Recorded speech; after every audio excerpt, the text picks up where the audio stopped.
Hello, church. It is, this is Wednesday, the second week after Easter. We are approaching the third Sunday of Easter. Can you believe it already?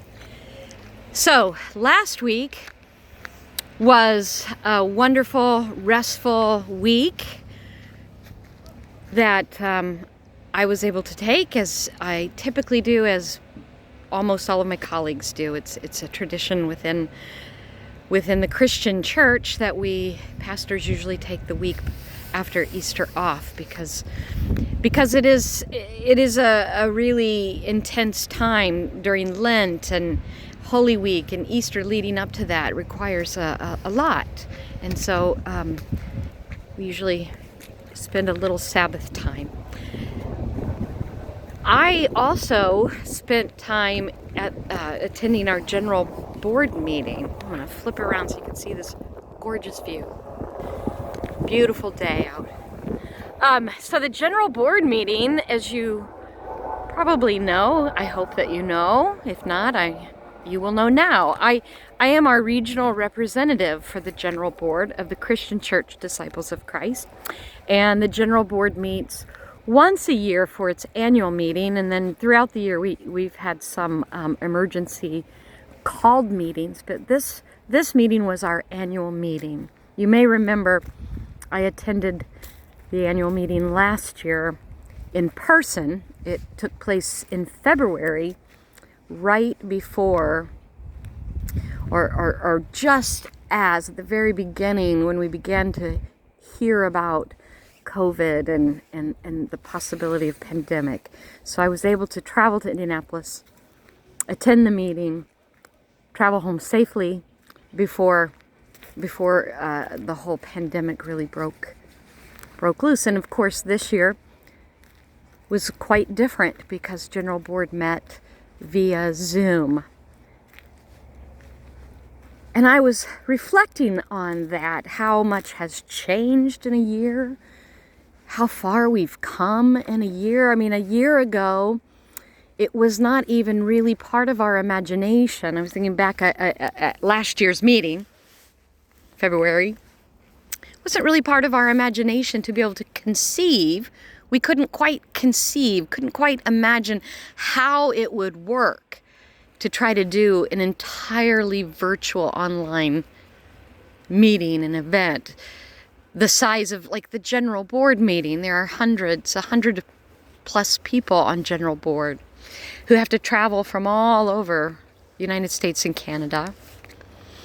And we couldn't quite conceive how that would be possible.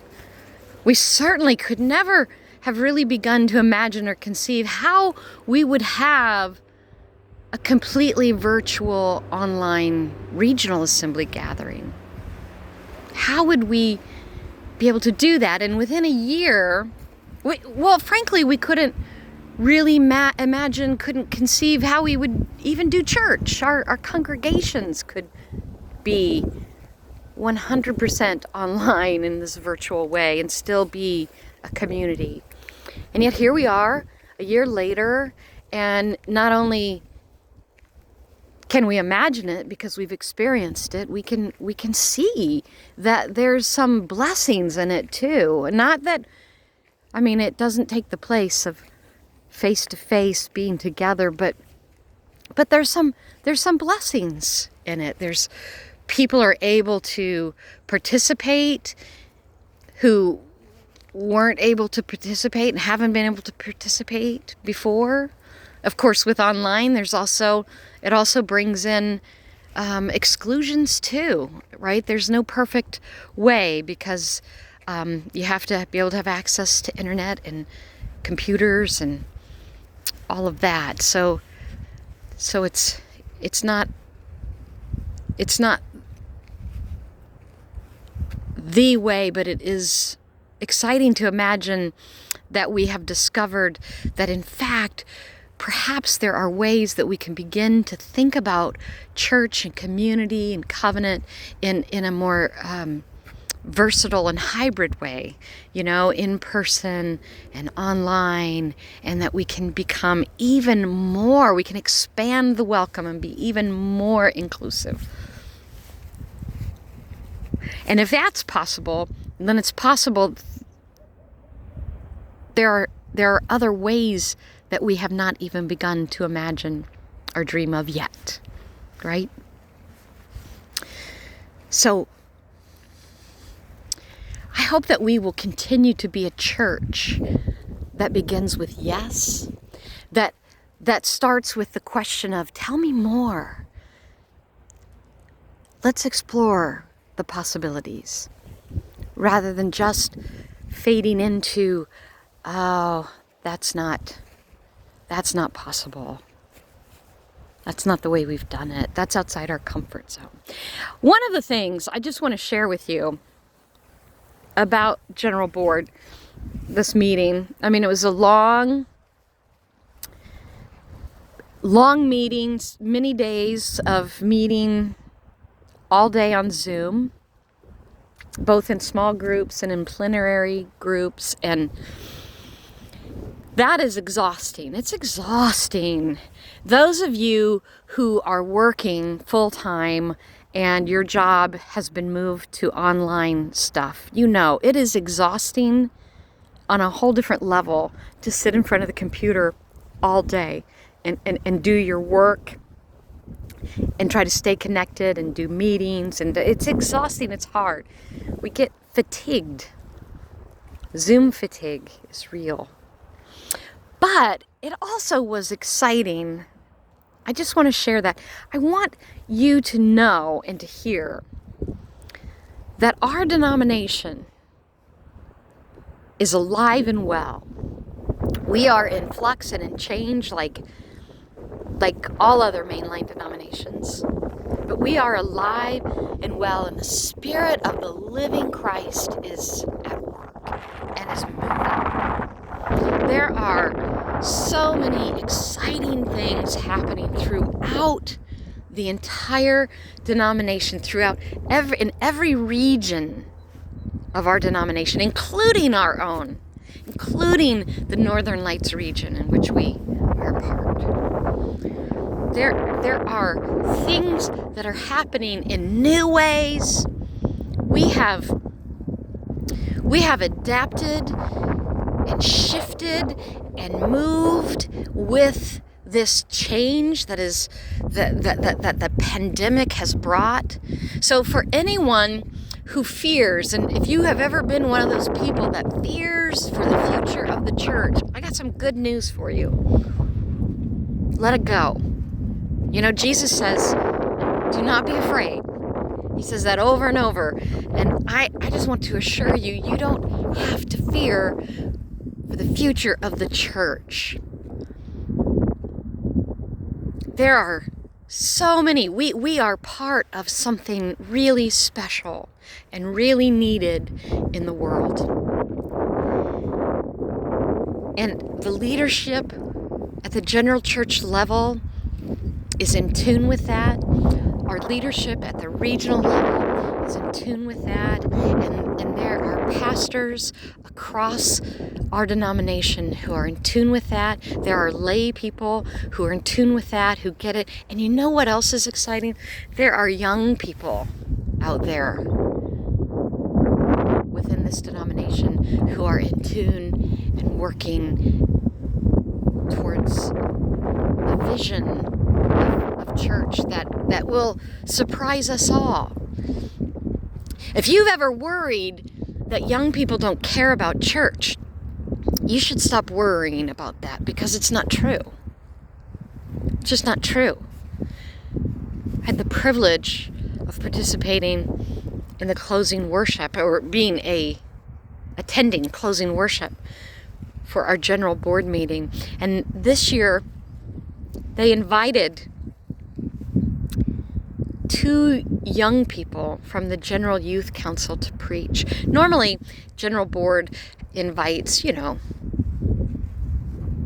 people ordained adult clergy, usually somebody's kind of well-known, kind of to come and preach to General Board. But this year, keeping with this idea that reclaiming our identity as disciples of Christ, that we, part of what we are about in unity and as followers of Christ is to lift every voice. That excites me so much. The refocusing on inclusion, of being this inclusive, wildly inclusive, loving denomination, congregations, network together in covenant with each other. Not always agreeing, not the same, not conforming to one another, but in unity with this vision that Christ calls us to. Christ calls us to this table that welcomes everyone. Christ calls us to the table that says, it's not your place. We always forget that. It's so easy to forget it. But it's not our place to judge our sisters and brothers and cast doubt or judgment and proclaim who and who cannot belong. That isn't our calling. Our calling is to share the good news of love and justice in God's world, God's realm. We're not supposed to judge. We aren't supposed to build obstacles to keep people away. We don't get to pre-approve. We're supposed to open it up. Be the love. So we have this, they invited 2 young people to preach. And they were phenomenal. 2 teenagers who are part of different congregations in different parts of the country who preached beautiful, honest, direct, powerful sermons to a bunch of dyed-in-the-wool disciples of Christ. Though some of us who have been, who are, we call cradle disciples, grew up in this denomination, and some who are newer, but adults. All. And these 2 young people spoke with such poise and dignity and wisdom. You could feel the Spirit. And I thought, if you think that the Spirit is not moving in the church, if you think that the church is dying, you gotta think bigger. You gotta recheck your faith. Because if all we are focused on is whether the church is going to die or not die, then we aren't truly living the Spirit of God.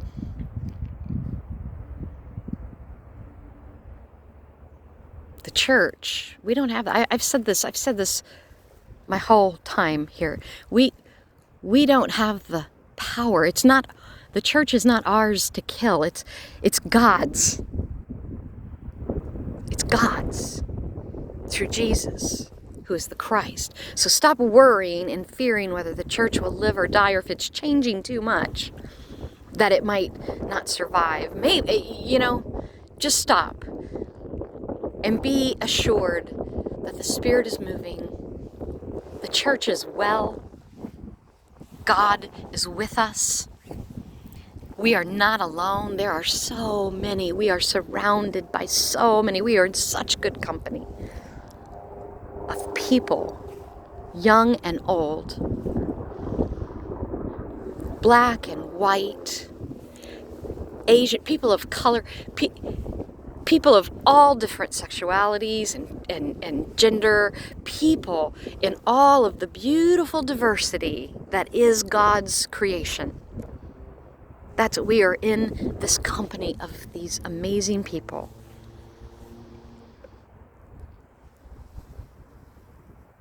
Who want nothing more than to live out God's realm here and now, and to do it together and in unity. I just want you to know that. I just want you to know and to feel the excitement that all is well, and that we can really, truly trust God, that we can trust in God, and that we really, truly can lay down our fears. Set aside your need to control things. Think about that. Because what fear does, when we get really embodied and tied up in our own fear, and we want to stick in a comfort zone, and we want to get a really closed vision of how we think things should be, this is how it should be, and we want it to be ordered and in a certain way, that's really not quite being willing to trust God. We're not a business. The church isn't a business. It's not this giant institution that needs to be managed in a business-like way, although there are elements that must be managed. We don't want to be foolish. We want to be good stewards. But we got to let our faith prevail. We got to trust God. We got to break it open and have room for the Spirit to be at work and to move, rather than trying to control the Spirit and the vision. I can't wait for Sunday. For Sunday, we will we'll be online at. So if you want, I'll send out the link for coffee time, and you can join on coffee time, and you could watch the